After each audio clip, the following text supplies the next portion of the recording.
Mega omnivora. Tak habis-habis ulah manusia ini. Dengan pusparagam potensi yang dimilikinya, manusia menciptakan banyak hal, termasuk negara dan demokrasi, yang keduanya kita jadikan instrumen untuk melanggengkan pengerusakan, pemerkosaan bumi yang disahkan, pencemaran lingkungan, perampasan hak dan penindasan, dan lain-lain sebagainya. Belum apa-apa sudah tertampar, Pong. Dulu saat ku baca Animal Farm karya George Orwell, baru sekitar halaman awal ia sudah mengolok-olok kita.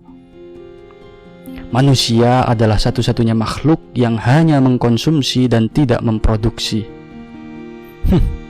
Sesumbar, omong kardus. Memang tidak keliru bahwa manusia tidak bertelur macam bebek atau platypus, tidak mampu menarik bajak bagai kerbau, juga terlalu lemot untuk disuruh balap lari dengan cita. Tapi siapa bilang kita tidak bisa menghasilkan? Dengan akal hasil pemberiannya, manusia bahkan menjadi produsen yang amat canggih, menghasilkan pengangguran, menciptakan perusakan, budidaya pemerkosaan, penghasil pembunuhan, korupsi, pemerosotan, keberdustaan, pengadu dombaan, kebencian, hingga peperangan.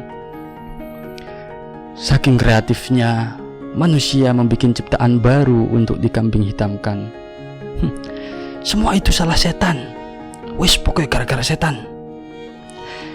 Jikapun setan memang ada, barangkali ia akan memaki gemas, kintil. Padahal setan itu tak di mana-mana, atau justru di mana-mana. Seumpama kau pengen lihat, biar ku beritahu alamatnya. Dia ada di ponselmu. Coba nyalakan dan buka kamera selfie. Yosh, kau sudah bertatap muka dengan setan, secara gratis bahkan. Tidak perlu repot-repot sowan ke paranormal, para psikolog, orang indigo, cenayang, dan dukun. Setan mengalir di sekujur aliran darah kita. Barangkali hal itulah yang memancing kita berbuat senewen dan amburadul. Duh kan, lagi-lagi ada celah untuk mentersakakan setan. Walaupun tetap aku pun tidak akan berani segagah Fir'aun dan menentang seruannya. Manusia memang pada mulanya dalam kondisi ahsanu taqwim, namun naasnya seringkali kita jatuh merosot ke asfala safilin. Soal alusi Orwell tadi, senyap-senyap seiris hatiku ada yang juga setuju bahwa manusia hanya bisa mengonsumsi tanpa menghasilkan. Kita ini kan mega omnivora yang memakan apa saja. Ayam, sayur, telur, susu, hutan, tambang, jembatan, gedung, sawah, emas, intan, berlian, hingga uranium dan plutonium. Juga angin, listrik, cahaya, harta sesama, hingga Ka'bah kita lek dan untal bulat-bulat. Sisanya jika ingin masih melanjutkan, tentu masih seabrek dan silakan urut sendiri sampai minimal setebal disertasi. Apakah ini sekadar sarkasme, uring-uringan dari seorang pemuda yang kesepian saja? Bisikan ini tidak mungkinkah juga merupakan titipan suara-suara dari entah apa, entah siapa? Apakah ini salah sedikit dari sekian laksa sayup-sayup suara yang berasal dari Tan Keno Kinoyongopo, Tan Keno Kiniro? Dalam terminologi yang kau hafal, mungkin sebutannya laisa kamislihi syai'un. Jika begitu, Pong, maka persoalan si mega omnivora ini memang pelik-pelik asyik. Sebuah perpaduan harmonis antara watak narsisistik megalomania dengan kerakusan omnivora.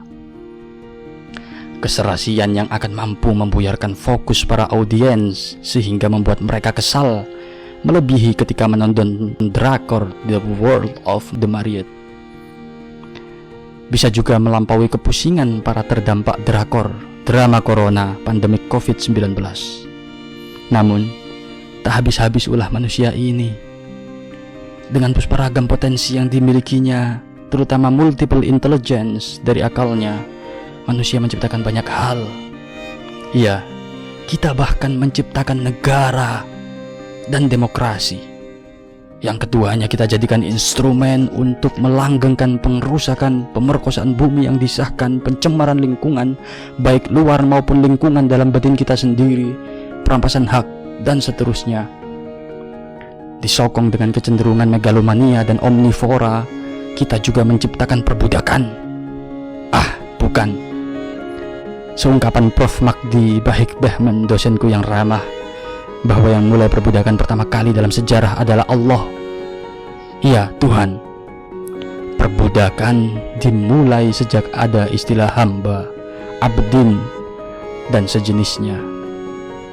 Bahwa sejatinya kita adalah budak-budaknya, dan wa ma khalaqtul jinna wal insa illa liya'budun. Ayolah, ini bukan satire. Memang faktanya begitu. Kalau aku ya terima-terima saja kalau Allah melakukan perbudakan.